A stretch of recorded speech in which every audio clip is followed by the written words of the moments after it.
This is Food Club spring water, which comes from different springs sources from California.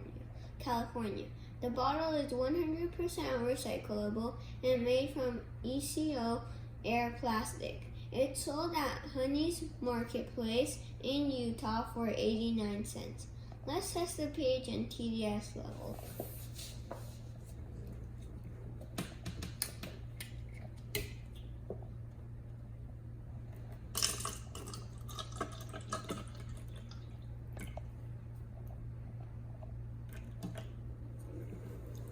First, let's test the TDS level. Turn on the TDS tester. Make sure it says 0 and put it in.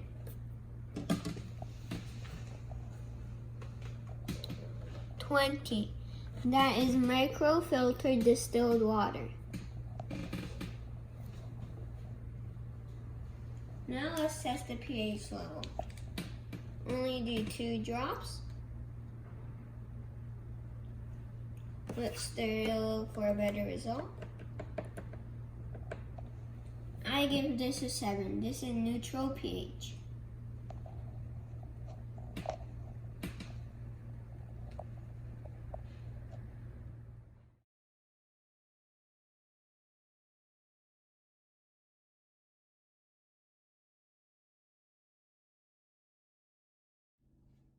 Stay tuned, like and subscribe.